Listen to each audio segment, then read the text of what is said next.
नमस्कार। आज हमारे साथ पावर सेंटर दिल से दिल की बात कार्यक्रम में हरियाणा के बिजली और जेल मंत्री चौधरी रणजीत सिंह चौटाला साहब हैं। चौटाला साहब का बड़ा जी नमस्कार जी।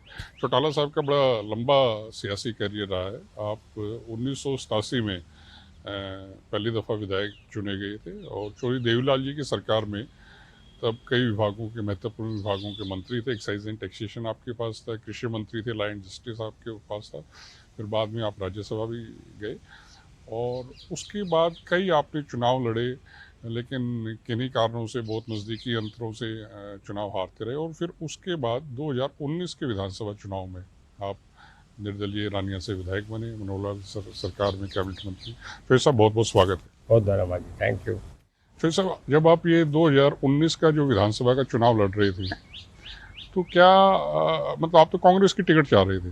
मैं कांग्रेस की चाह रहा था, जी पर मेरे यहाँ सब जगह एक पहले ही ये आम लोगों में एक सहमति सी बनी हुई थी कि रणजीत सिंह तुम जीतोगे, कोई पार्टी का टिकट लिया। मैं कांग्रेस में था, कांग्रेस की टिकट चाह रहा था और सोचा भी नहीं था कि जिस पार्टी में कहीं इंडिपेंडेंट जाऊँ मुझे लड़ना पड़े, ये ना मुझे भी पसंद नहीं और उससे पहले कोई आपने इंडिपेंडेंट चुनाव भी नहीं लड़ा था शायद? था। ये पहला ही चुनाव। जी जी जब भी लड़ा तो मैं पार्टी से लड़ा था या लोक दल से लड़ा, जब मैं पहली बार बना 87 में, जी या फिर कांग्रेस से लड़ा। मैं जीता आ रहा, मैं कांग्रेस से लड़ा, मतलब दो ही पार्टी से लड़ा और तीसरे से नहीं लड़ा था। ये एक इलेक्शन था जिसमें मैं इंडिपेंडेंट चुना था। जी जी।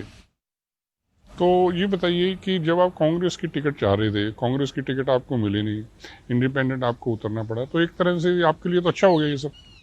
नहीं, मुझे हल्के का लोगों की मुझे सोच का पता था। मैं तब तो ये चाह रहा था, मुझे बड़ा धक्का लगा जब मुझे टिकट नहीं मिला। ये सबसे बड़ी रैली मैं करता हूँ हरियाणा में, हुड्डा साहब को पता है। मैं और इंद्रजीत दो आदमी ऐसे हैं जो इंडिविजुअल अगर हम पार्टी छोड़ के भी मीटिंग करें तो हमारी मीटिंगें 50-50 हज़ार से कम नहीं होती। हरियाणा में हमारा कोई सरकार में है तो कर ले, हुड्डा साहब थे, नहीं तो किसी आदमी को दिक्कत आती है। तो मुझे कॉन्स्टिट्यूंसी से ये पता था कि मुझे हराने वाला नहीं। नंबर दो, पहले जो मैं हारता था उसका कारण ये था कि ओम प्रकाश जी मुख्यमंत्री के उम्मीदवार होते थे। आज हुड्डा साहब को जो वोट पड़ रहे हैं रोहतक, सोनीपत, झज्जर में, वो इस बात के पड़ रहे हैं कि हुड्डा साहब मुख्यमंत्री बनेंगे। वो कोई ये नहीं देखता जयवीर सिंह वाल्मीकि कैंडिडेट है या खटक कैंडिडेट है या गीता बुकल कैंडिडेट है। वो लोग समझते हैं कि नहीं, हमें मुख्यमंत्री हुड्डा को बनाना है, वोट पड़ते थे। जो देवीलाल को जब वोट पड़ते थे इस बात के पड़ते थे, चाहे कृपाराम पूनिया को खड़ा कर दिया हो, चाहे किसी को उन्होंने मनोहर लाल सैनी को कर दिया ले जाके कुरुक्षेत्र में, तो जो देवीलाल को वोट पड़ते थे। आज मोदी साहब को वोट पड़ रहे हैं कि इन्होंने हरियाणा के लोगों को ले जाके राजस्थान में एमपी बना दिए, जनरल वीके सिंह को गाजियाबाद में एमपी बना दिया, तो वोट ये पड़ते थे। पिछले 2019 का जब बीजेपी की एक तरफा हुआ थी, तब ओम प्रकाश जी के हमारे 9 जो सिरसा पार्लियामेंट्री हल्के हैं उसमें 9 में से एक सीट केवल ये आपका गोहाना टोहाना जो है ये बरवाला जीत के आए थे। बाकी 8 की 8 ही आईएनएलडी जीते थे। तो मैं भी 3200 वोटों से आ रहा था। तो ओम प्रकाश जी का वोट बैंक जा था, क्योंकि चीफ मिनिस्टर थे, इस करके उन्हें एक बार मैं इनके सामने हार गया। एक बार एक बाई इलेक्शन ऐसा आया कि मुझे कांग्रेस में भजनलाल जी के खिलाफ, भजनलाल जी कांग्रेस में छोड़ के गए, 2008 में लड़ना पड़ा। और एक बार जब मैं लोकसभा लड़ा तो वो बीजेपी और आईएनएलडी की अलायंस थी, को 10 की 10 सीट ये जीत के मैं कांग्रेस से हिसार से लड़ा था, मैं वो लोकसभा चुनाव हार गया। ये भी रहा है कि ज़िंदगी में चुनाव हारा भी बहुत हूँ, सच्चाई माननी भी चाहिए। मेरे फादर भी बहुत चुनाव हारे हैं। एक बार जो देवीलाल 1972 में 2 जगह चुनाव लड़े थे जी। ना, वहाँ आपका तो शाम भी लड़े थे, आदमपुर भी लड़े थे, भजनलाल जी, और उधर जो बंसीलाल थे, दोनों ही चुनाव हार गए थे। मेरे बड़े अंकल वो रोडी से चुनाव हार गए थे।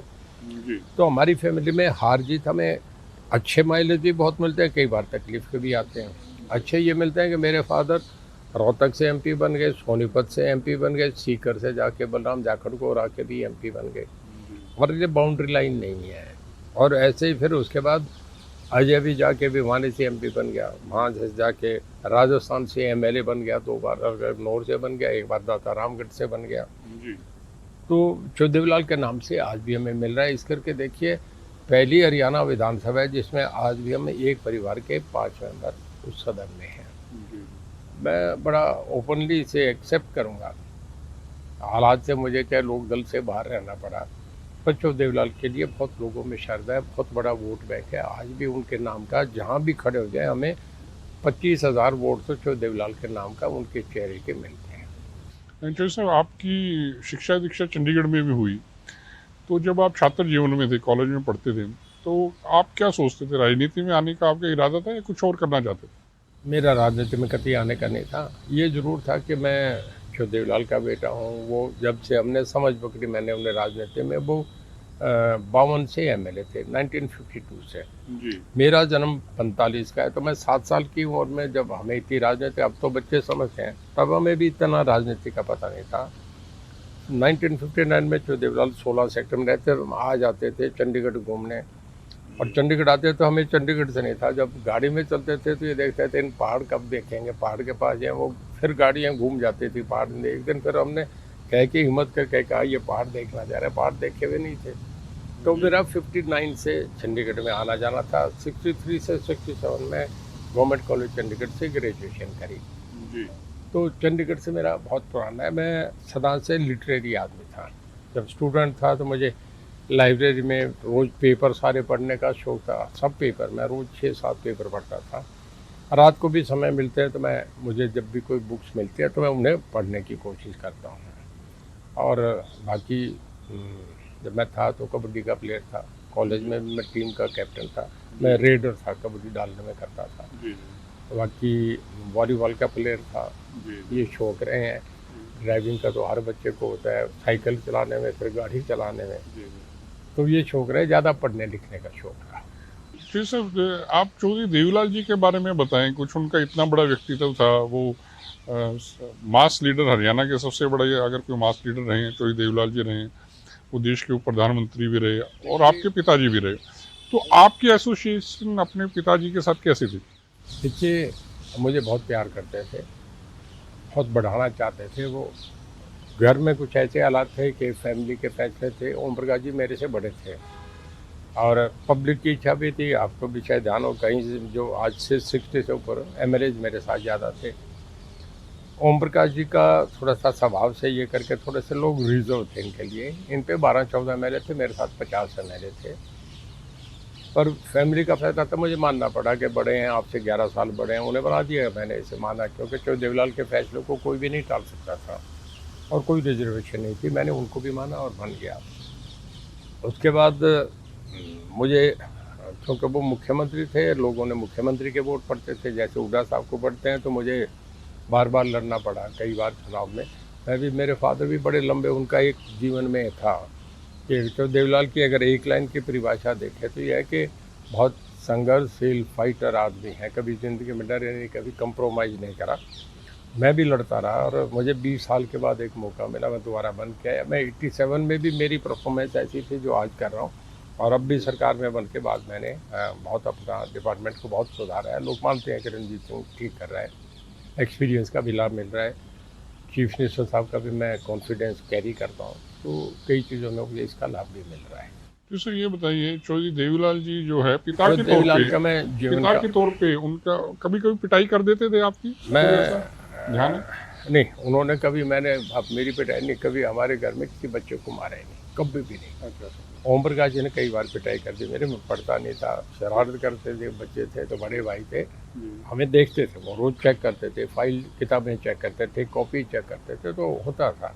स्कूल में मास्टरों से भी डंडे खाए, एक बार इस हाथ से, एक बार इस हाथ से, और फिर पीछे करते थे। ये हमारे वक़्त था, अब नहीं है।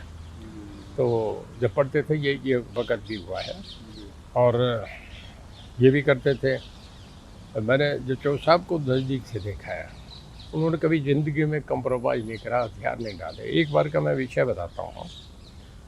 चौधरी देवीलाल जब चरण सिंह को बाहर कर दिया था कैबिनेट से, और चौधरी देवीलाल चीफ मिनिस्टर थे, तो पार्लियामेंट्री बोर्ड में बुला लिया गया। चरण सिंह ने एक रैली रख दी थी गौट क्लब पे। उन्हें यह था कि हरियाणा से भीड़ आएगी चरण सिंह के, तो मोरारजी देसाई नाराज़ थे। चौधरी देवीलाल को पार्लियामेंट्री बोर्ड में बुलाया गया और उन्हें वार्न करा गया कि आप उस रैली में नहीं जाएंगे, पार्टिसिपेट नहीं करेंगे। चौधरी देवीलाल कहने लगे कि मैं पहले किसान हूँ, मुख्यमंत्री बाद में हूँ। तो बीजू पटनायक कहने लगे, चौधरी देवीलाल जी आपको हाईकमांड के ऑर्डर को तो ध्यान में रखना चाहिए।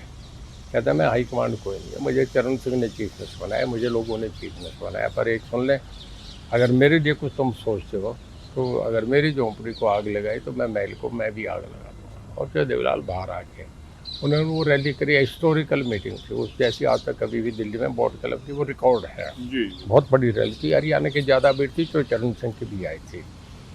और कह रहा हूँ कि मैं एक घटना बता रहा हूँ आपसे हाउस की, हालांकि वो एक्सपेंस कर दी गई थी, मैं स्टूडेंट था, ये 63 की बात है। जो देवीलाल कांग्रेस छोड़ के बाहर आ गए थे अपोजिशन में, उन्हें पहले प्रेसिडेंट थे 59 में, जो देवीलाल इलेक्टेड प्रेसिडेंट थे। प्रबोध चंद्र जी जो अश्विनी कुमार लॉ मिनिस्टर के फादर हैं, इनको इलेक्शन में हरा के प्रेसिडेंट बने थे, ज्वाइंट पंजाब में प्रदेश कांग्रेस के प्रेसिडेंट थे। कैरों साहब चीफ मिनिस्टर होते थे, जी बड़ी अच्छी दोस्ती थी। एक दिन कार में ट्रैवल कर रहे थे तो रात को खरगोश आगे आ गया, खरगोश दौड़ते दौड़ते, तो प्रताप सिंह कैरों चो साहब से कहने के कैरों साहब के चो साहब दसो खरगोश क्यों मर गया, गाड़ी के नीचे आ गया। जी कहता जी गाड़ी की स्पीड तेज थी तो ये नीचे आ गया। कहता नहीं, ये इनडिसाइसिव था, जी he couldn't take a decision, इस साइड फैसला जाओ नहीं इस ले साइड पाया, जाओ, इधर जाओ, और वो उधर लेके जाओ। मर गया। राजनीति में आदमी मरता है इससे।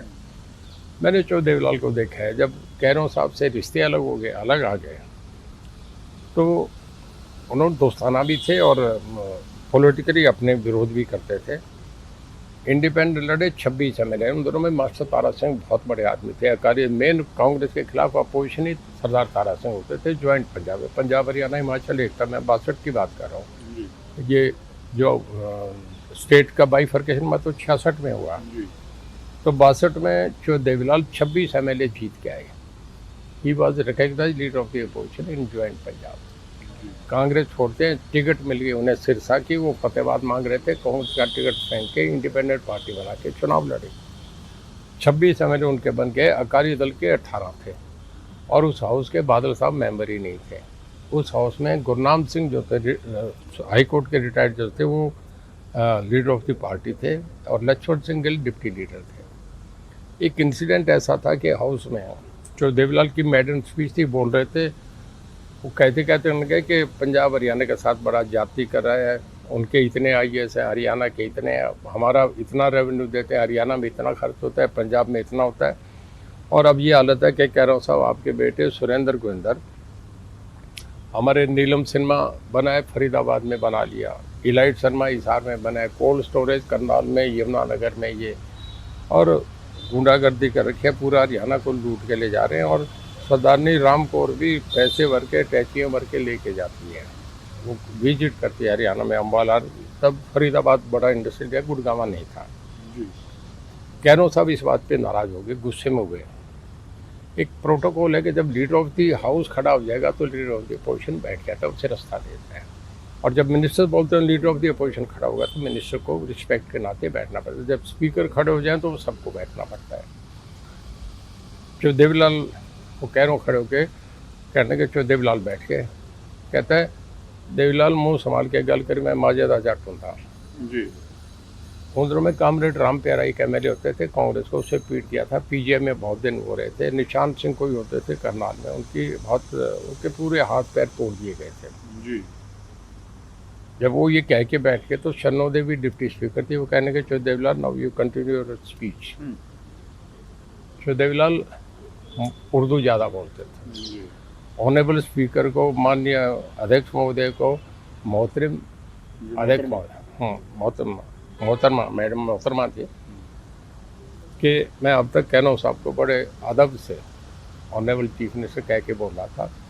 अब क्योंकि ये अपनी जात पे आ गया तो देवीलाल भी अपनी जात पे आता है। कहता हूँ, कह रहा हूँ, तू माजे का जाट है, मैं हरियाणा का जाट हूँ, जिसमें एक अलग फालतू लगती है। और कुर्ता यूँ करके कहने लगा, देख देवीलाल हूँ, अपनी हैसियत देख, और मैं आ रहा हूँ तेरे बस, तो रुक। जब ये हुआ तो जगन्नाथ हरी अजीत कुमार दोनों अगले बेंचों पे चढ़ के कह रहा हूँ निकल गए थे बाहर से, और पूरे हाउस में जैसे लाशें गिर गई हो, मतलब पूरा पेंडोनियम 3 दिन तक हाउस एडजन ये सीन होता रहा। जो देवीलाल जिंदगी में सारी उम्र ही ऐसे रहे, कभी किसी की परवाह नहीं करी। उन्हें लड़ने में ज़्यादा मज़ा आता था, उन्हें भीड़ को पीछे घुमाने में ज़्यादा मज़ा आता था, राज में मज़ा नहीं आता था। जी तो उनका व्यक्तित्व एक अलग सा था, और पब्लिक की सेंस को वो इतना पकड़ते थे। मैं एक किस्सा सुनाता हूँ। हम अमेरिका गए हुए थे, मैं उनके साथ थे, ओझा साहब प्रिंसिपल सेक्रेटरी थे, साथ थे। शाम को हमें जब जाते हैं तो एनआरआई जो है वो सभी को बुलाते हैं, यहाँ के चीफ मिनिस्टर कोई भी जाए उसे बुलाते हैं, पंजाब का जाएगा उसे भी बुलाते हैं। और चीफ मिनिस्टर भी ये समझते हैं कि कुछ इन्वेस्टमेंट के लिए एनआरआईज को इनवाइट करें। तो जब गए तो शाम को खाना वाने के बाद एक रिटायर्ड जज थे पंजाब हरियाणा हाई कोर्ट के, वो खड़े होकर कहने लगे कि जो साहब बहुत अच्छा कंट्री है, बहुत बड़ा गुड फूड, मतलब अच्छा बहुत वैल्यूएबल फूड खाते हैं, बड़ी अच्छी डाइट है लोगों की, बड़ा लोग अपने मतलब से काम रखते हैं, दौड़ते रहते हैं अमेरिकन, उन्हें किसी कोई समय नहीं है किसी के लिए, बड़ा फिक्स टाइम है, ट्रैफिक सेंस बड़ी है, और इस जैसा कोई देश और सफाई कोई मुकाबला ही नहीं है। कहने लगा कि मैं एक किस्सा बताता हूँ, डिज्नीलैंड देखने चला गया, मेरी नाती यहाँ रहती है उनके साथ। जब हम टिकट लेने लगे तो उन बच्चों का, मेरी बेटी का, दामाद के $5 टिकट के लगे। जब मेरा नंबर आया तो दे चार्ज $1। तो मैं कहने लगा भाई this difference is there, I am not NRI, not American, you are charging $1, why this confession is there.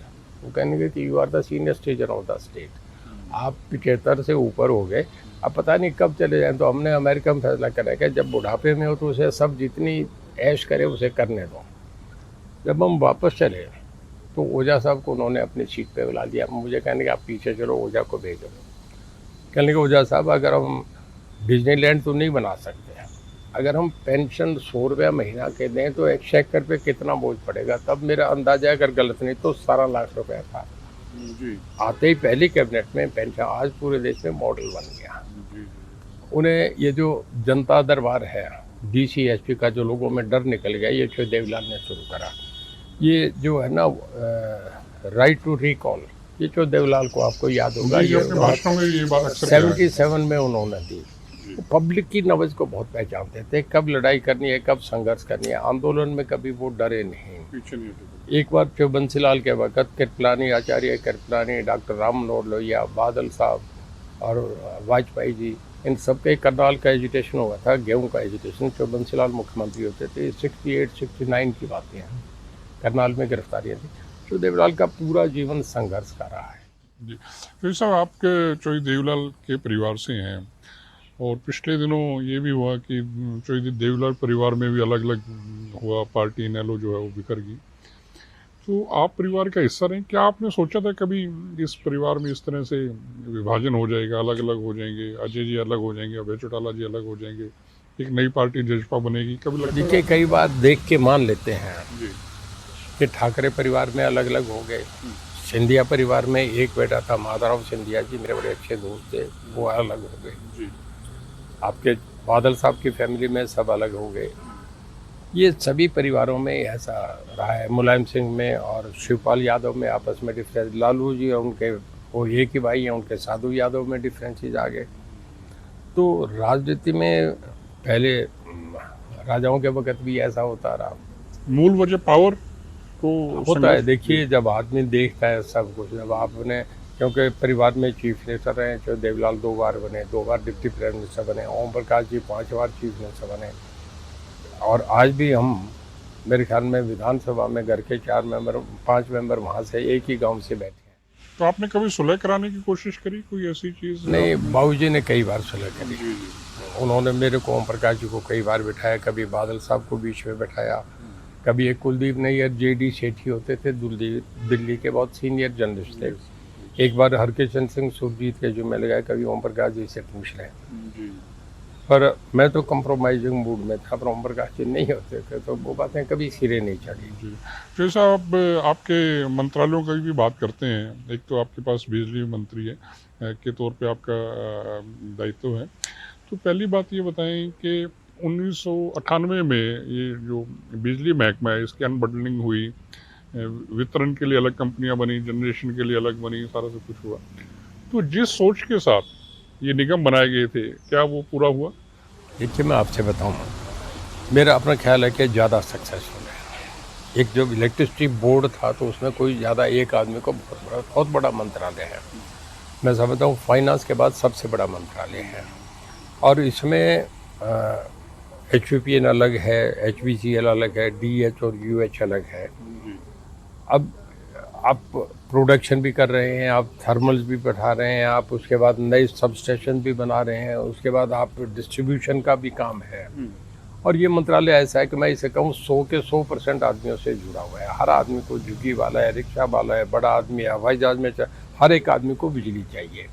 और बिजली इतनी चाहिए कि आपको जितनी इस साल चाहिए, अगले साल आपको 20% और फालतू चाहिए, अगले साल फिर 20%, इस करके प्रोडक्शन बढ़ती जा रही है। इस मंत्रालय में हमारी अब 4 कंपनीज हैं, DHPPN, UHPPN, HBCL और HPPNL। आपको बताऊं, मुझे इस बात में फख्र हो रहा है कि हमारी चारों कंपनी आज तक कभी डिफ़ॉल्ट नहीं। और हमारी गुडविल अकाउंटेबिलिटी ये है कि अगर हम आज दिल्ली में जाके कोई भी कंपनी हमारी कुछ हम कोल इंडिया से मांगे या किसी सेंट्रल एजेंसी से मांगे तो हमें इमीडिएट सैंक्शन करते हैं। पूरे देश में हम गुजरात से भी आगे, हम नंबर 1 पे हैं हमारी ये।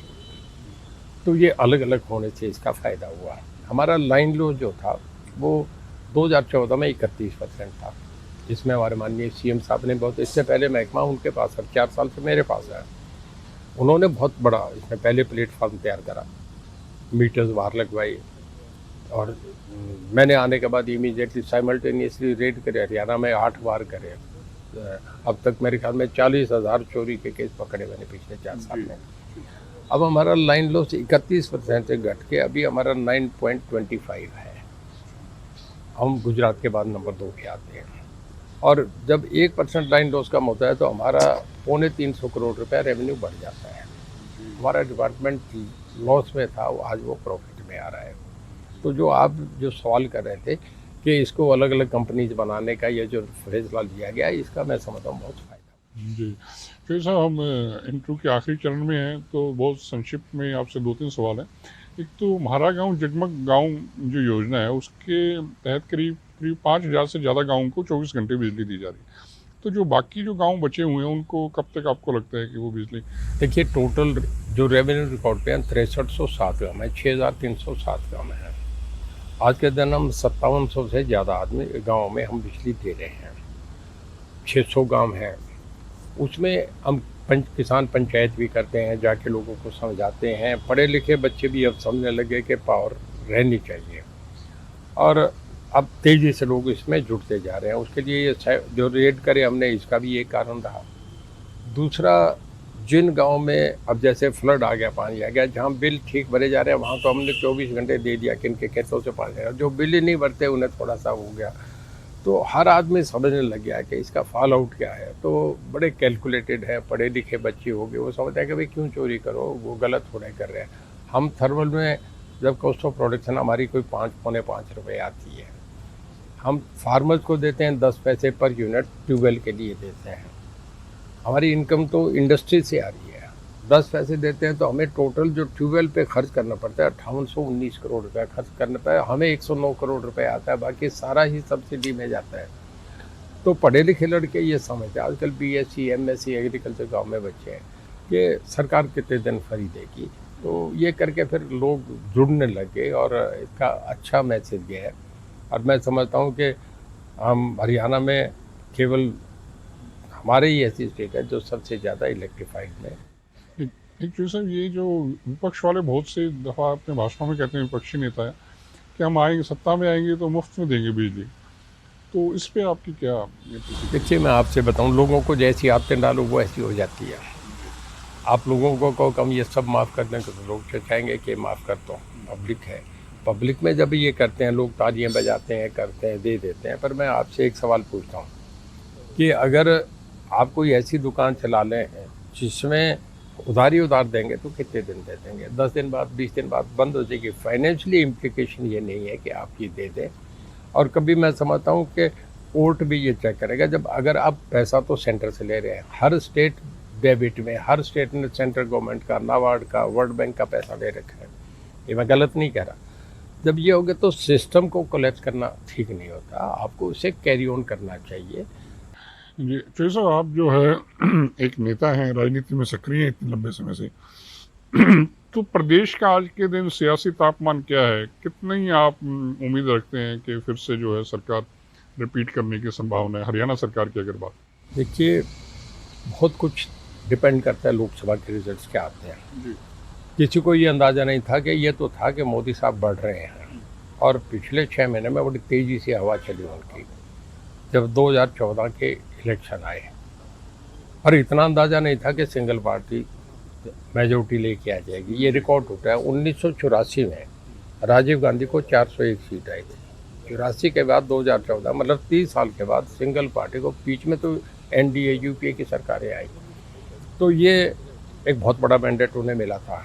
उस मैंडेट का इम्पैक्ट क्या आया कि जब हरियाणा में चुनाव में तो बीजेपी की 4 सीटें थी, और उस पार्लियामेंट के इलेक्शन का ये असर आया कि 4 से 47 हो गई।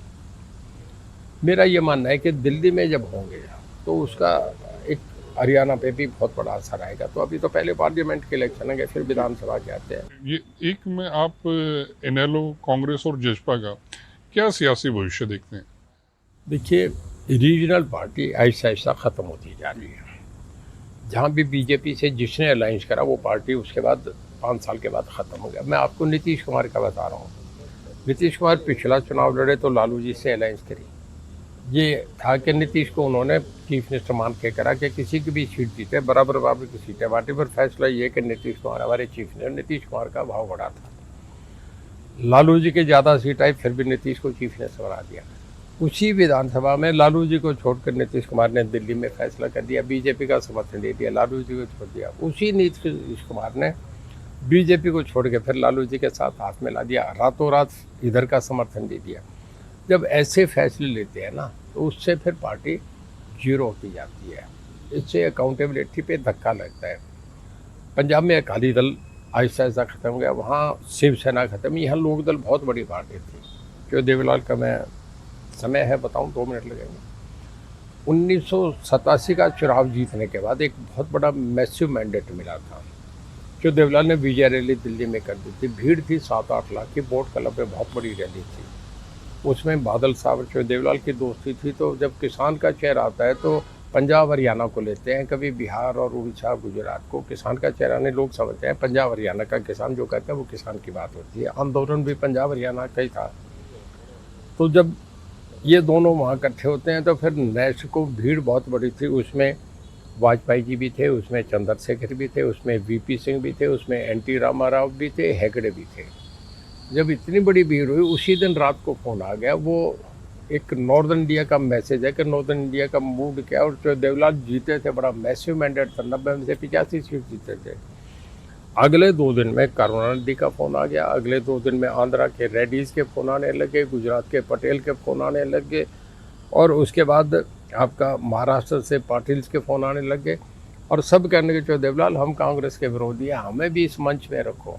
और जो देवीलाल जो 10 लोकसभा का एक हरियाणा था, पूरे देश के नेता बन गए। तो मेरा कहने का मतलब कि दिल्ली की पॉलिटिक्स का पूरे देश पे असर आता है। जी, तो ये थे चौधरी रणजीत सिंह जी हमारे साथ पावर सेंटर दिल से दिल की बात में। इन्होंने बहुत विस्तार से अपनी जर्नी को बताया, अपने सियासी सफ़र को बताया, और बिजली मंत्री के तौर पे इन्होंने क्या क्या काम किए उनको बताया, अपने अनुभवों को बताया। चौधरी साहब बहुत बहुत शुक्रिया आपका। बहुत धन्यवाद जी। Thank you. आपने लोगों से जोड़ा, बहुत धन्यवाद।